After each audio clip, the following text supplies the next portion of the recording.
ఈరోజే వైశాఖ ఆదివారం. ఎంతో పవిత్రమైన విశిష్టమైన రోజు. వైశాఖ మాసాన్ని మాధవ మాసము అని కూడా పిలుస్తారు. శ్రీహరికి ఎంతో ప్రీతికరమైన మాసం వైశాఖ మాసం. ఈ వైశాఖ మాసంలో చేసే దానాలు ఎన్నో వేల రెట్ల పుణ్య ఫలితాన్ని కలిగిస్తాయట. మరి ఎంతో విశిష్టమైన ఈ వైశాఖ ఆదివారం రోజు ఎంతో విశేషమైన ఈ కథను విన్నా, చదివినా, చెప్పినా, వినిపించినా సకల శుభాలు కలుగుతాయి.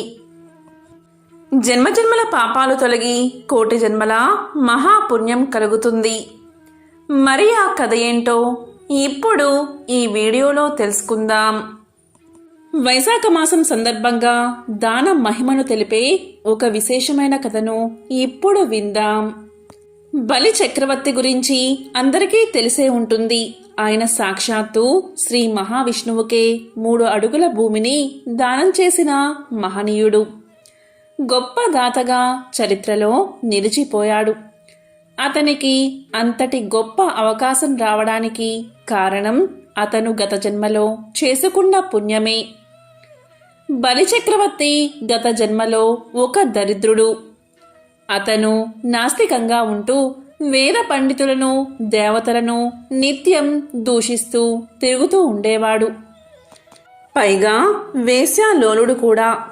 ఒకసారి వేశ్యా సంగమానికి సిద్ధమై ఎలాగో అతను సంపాదించిన తాంబూలం, సుగంధ ద్రవ్యాలు, శ్రీచందనం, కర్పూరం, మల్లె పువ్వులు ఇలాంటి భోగ వస్తువులను ఒక సంచిలో వేసుకుని వేశ్యావాటికకు బయలుదేరాడు బలి.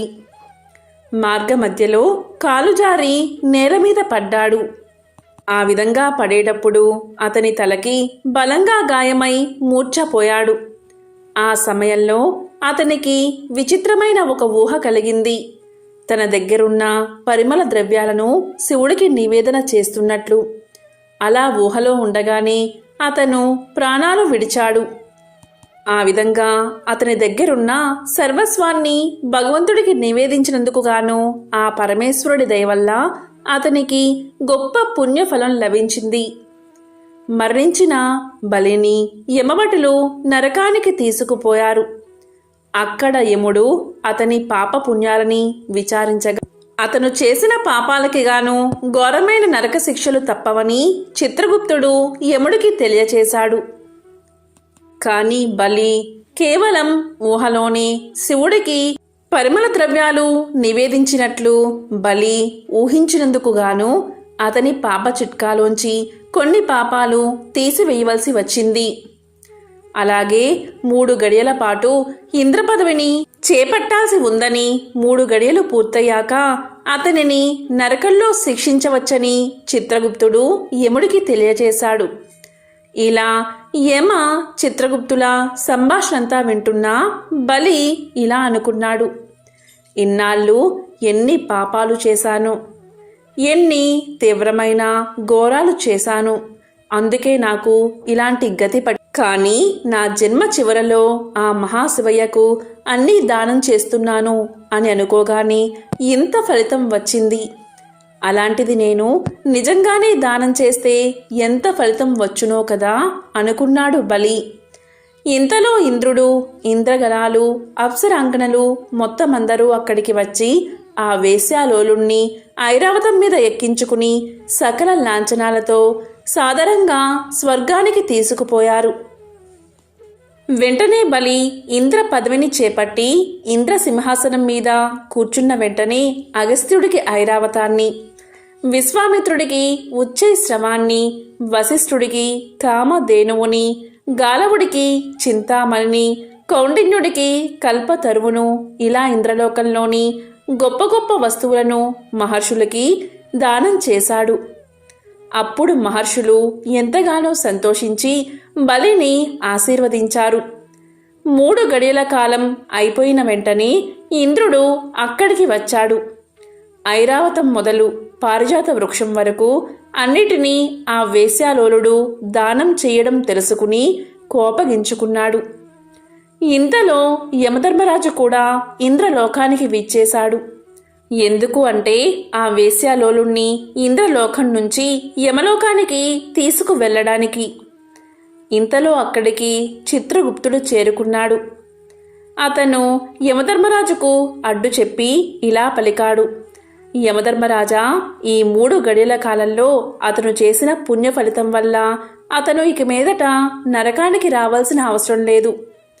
మరుజన్మలో అతను భూమి మీద మహాచక్రవర్తిగా జన్మిస్తాడు అని తెలియచేశాడు. అతను ముందు చేసిన పనులకు గాను అసుర వంశానికి అంటే రాక్షస వంశానికి రాజవుతాడని తెలియచేశాడు చిత్రగుప్తుడు. ఆ దాన ఫలితంగానే బలి చక్రవర్తిగా అవతరించి సాక్షాత్తు శ్రీ మహావిష్ణువుకే 3 అడుగుల రూపేణ 3 లోకాలను దానం చేసిన పుణ్యాన్ని పొందాడు. చిరంజీవిగా పాతాళానికి రాజై నిలిచిపోయాడు. దాన మహత్యాన్ని తెలిపే మరొక కథను ఇప్పుడు విందాం. గిరిపురంలో సుమేధుడు అనే బ్రాహ్మణుడు ఉండేవాడు. అతను ఆస్తికుడు. జేబులో పైసా లేకున్నా ఎవరైనా వచ్చి దానం చేయమంటే ముందు వెనుక ఆలోచన చేయకుండా దానం చేసేవాడు. ఆ సుమేధుడి స్నేహితుడు కౌశికుడు. కౌశికుడికి సుమేధుడి పద్ధతి నచ్చేది కాదు. కౌశికుడు ఒకసారి సుమేధుడితో ఇలా పలికాడు: మిత్రమా, నా మాట విను. నీ దగ్గర ఉంటేనే దానం చెయ్యి, లేకుంటే లేదని ఊరుకో. రేపు నీవు అప్పుల పాలైతే ఎవరైనా వచ్చి నిన్ను ఆదుకుంటారా అని పలికాడు. దానికి సుమేధుడు నవ్వి ఊరుకున్నాడు. ఒకసారి వినాయక చవితి వచ్చింది. ఆ సందర్భంగా వినాయకుణ్ణి ప్రతిష్ఠించడం కోసం ఊరి వారంతా సుమేధుడికి వచ్చి ఇలా పలికారు: సుమేధ, నీ చెయ్యి మంచిది. వినాయకుణ్ణి ప్రతిష్ఠ చేద్దాము అనుకుంటున్నాము. నువ్వేమైనా సలహా ఇస్తావా అని అడిగారు. దానికి సుమేధుడు: నా ఇంటి ముందు ఖాళీ స్థలం ఉంది.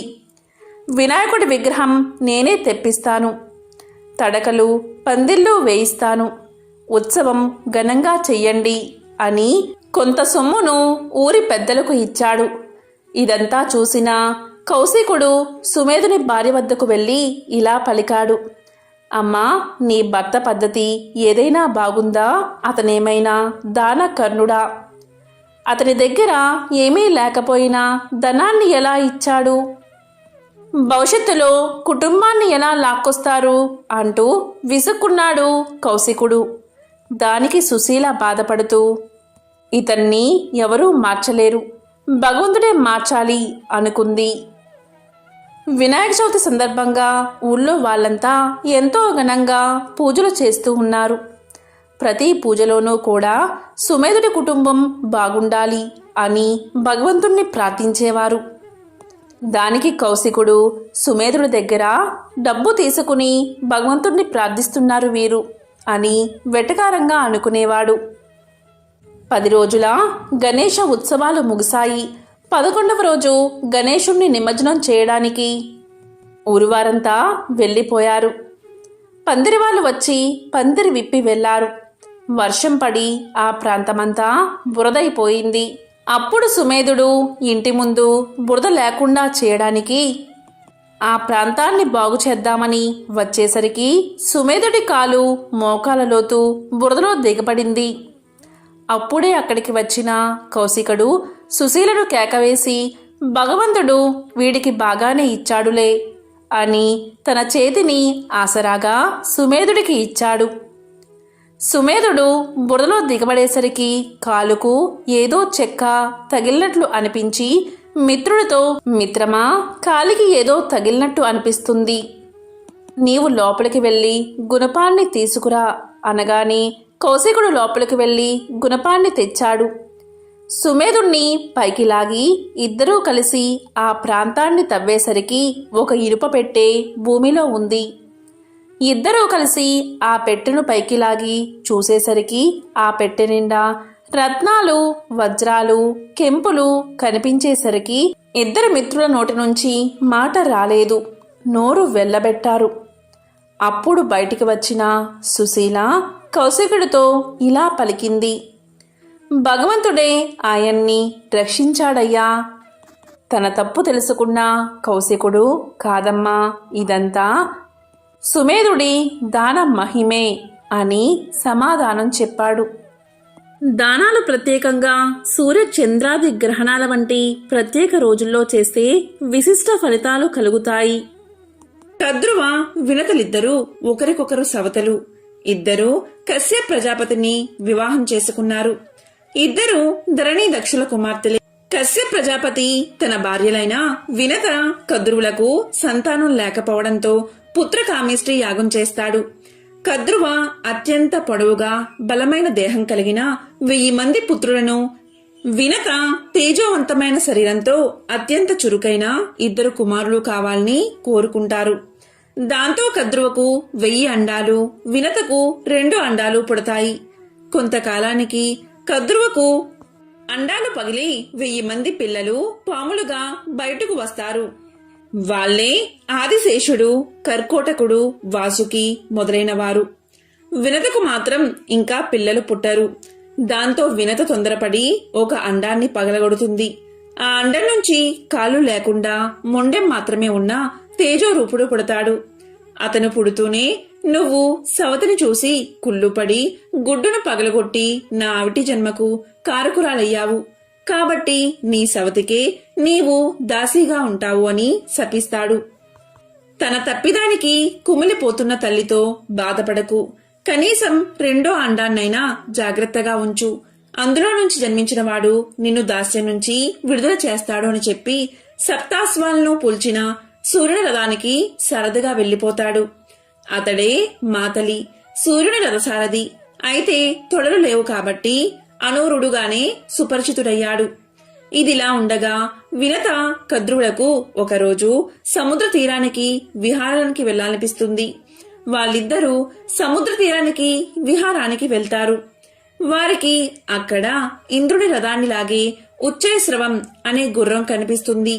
దాన్ని చూపిస్తూ కద్రువ వినతతో, చూడు, ఆ గుర్రం ఎంతో తెల్లగా ఉంది, కాని దాని తోక మాత్రం నల్లగా ఉంది అంటుంది. ఆపాద మస్తకం గుర్రం తెల్లగా ఉండడాన్ని చూసిన వినత, లేదక్క, గుర్రం తోక కూడా పాలల్లా తెల్లగానే ఉంది కదా అంటుంది. ఆ విషయంలో ఇద్దరి మధ్య వాదులాట జరుగుతుంది. ఆ పూట ఇక చీకట పడింది కాబట్టి మరుసటి రోజు వచ్చి ఆ గుర్రాన్ని చూసి, దాని తోక తెల్లగా ఉంటే నేను నీకు దాస్యం చేస్తాను, నల్లగా ఉంటే నువ్వు నాకు దాస్యం చేయాలి అని పందెం వేస్తుంది కద్రువ. అందుకు అంగీకరిస్తుంది వినత. ఆ రాత్రి కద్రువ తన కుమారును పిలిచి, మీలో ఎవరైనా వెళ్లి ఉచ్చైశ్రవం తోకకు చుట్టుకుని దాన్ని నల్లగా కనిపించేటట్లు చెయ్యండి అని అడుగుతుంది. అందుకు కర్కోటకుడు అనే నాగు తప్ప మిగిలినవారు ఎవరూ అంగీకరించరు. దాంతో కోపగించిన కద్రువ తల్లి మాట వినలేదు కాబట్టి మీరందరూ పరీక్షిత్తు కుమారుడైన జనమజేయుడు చేసే సర్పయాగంలో పడి చేస్తారని శపిస్తుంది. కర్కోటకుడు వెళ్లి గుర్రం తోకను చుట్టుకుని నల్లగా కనిపించేటట్లు చేస్తాడు. పందెం ప్రకారం వినత కద్రువకు దాస్యం చేస్తూ ఉంటుంది. కొంతకాలానికి 2వ అండం పగిలి అందులో నుంచి అత్యంత పరాక్రమవంతుడైన గరుడు పుడతాడు. అతన్ని చూసిన కద్రువ, నువ్వు నాకు దాసీవి కాబట్టి నీ కుమారుడు కూడా మాకు దాసుడే అవుతాడు అని చెప్పి అతని చేత చాకిరీ చేయించుకుంటుంది. కద్రువ కుమారులైన సర్పాలను తన వీపు మీద ఎక్కించుకుని రోజు వినువీధికి వ్యాహ్యాలకి తీసుకువెళ్లడం గరుత్మంతుడి విధుల్లో ఒకటి. ఒక రోజున అలా గరుడు సూర్యమండలం దాకా వెళ్లడంతో సర్పాలన్నీ నల్లగా మాడిపోతాయి. దాంతో కోపగించిన పెద్దమ్మ గరుత్మంతుడిని తిడుతుంది. మనస్తాపానికి గురైన గరుత్మంతుడు తన తల్లిని దాస్యం నుంచి విడిపించాలంటే ఏం చెయ్యాలి అని అడుగుతాడు. అప్పుడు తల్లి కొడుకులు బాగా ఆలోచించుకుని, అసాధ్యమైన కార్యం కాబట్టి దేవలోకం నుంచి అమృతం తెచ్చి పెట్టమని అడుగుతారు. గరుత్మంతుడు ఎట్లాగో కష్టపడి అమృతాన్ని తీసుకువచ్చి తల్లిని దాస్య విముక్తురాల్ని చేసి తాను కూడా దాస్యం నుంచి బయటపడతాడు. అది ఎలా అంటే, గరుత్మంతుడు అమృతం కోసం స్వర్గలోకానికి వెళ్తాడు. స్వర్గలోకం నుంచి అమృతం తీసుకుని భూలోకానికి వెళ్తూ ఉంటే మార్గమధ్యలో ఇంద్రుడు కనిపించి, నాయనా గరుత్మంతా, అమృతం నువ్వు తీసుకుని వెళ్లడం తగదు, అందరికీ అమరత్వం సిద్ధించకూడదు అని పలుకుతాడు. అప్పుడు గరుత్మంతుడు ఇంద్రుడు ఒడంబడిక చేసుకుంటారు. గరుత్మంతుడు అమృత కలశం తీసుకువెళ్లి తన సవతి కుమారులకు ఇచ్చేటట్లు, అలా ఇవ్వగానే ఇంద్రుడు వచ్చి ఆ కలశాన్ని తీసుకుని పారిపోయేటట్లు. గరుత్మంతుడు వెళ్లి ఆ కలశాన్ని తన సవతి సోదరులకు ఇచ్చి దర్భలపై ఉంచుతాడు. అమృతం ఇచ్చిన వెంటనే గరుత్మంతుడి దాసీత్వము, అతని తల్లి దాసీత్వము తొలగిపోతుంది. అమృతం సేవించడానికి ముందుగా పవిత్రులు అవ్వాలనే ఉద్దేశంతో ఆ పాములు స్నానం చేయడానికి వెళ్తాయి. అవి ఎలా స్నానానికి వెళ్లినా తడువుగా ఇంద్రుడు వచ్చి ఆ అమృత కలశాన్ని ఎత్తుకుని పోతాడు. స్నానం చేసి వచ్చి జరిగింది చూసి సర్పాలు బాధపడతాయి. అయినా ఆశ చావక ఆ పాములు దర్భలపై ఉంచినప్పుడు అమృతం ఏమైనా ఒలిగిందేమో అని తమ నాలుకలతో నాకుతాయి. ఆ విధంగా నాకడం వల్ల వాటి నాలుకలు చీలిపోతాయి. ఈ విధంగా సర్పాలకు 2 నాలుకలు సిద్ధించాయి.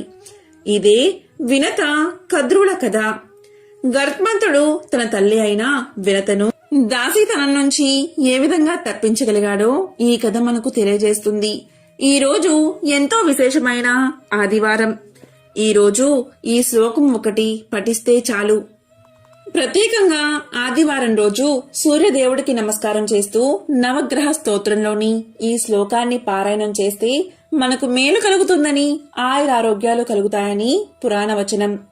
ఆ శ్లోకం ఏంటి అంటే, జపాకుసుమ సంకాసం కాశ్యపేయం మహాద్యుతిం తమోరిం సర్వ పాపగ్నం ప్రణతోస్మి దివాకరం.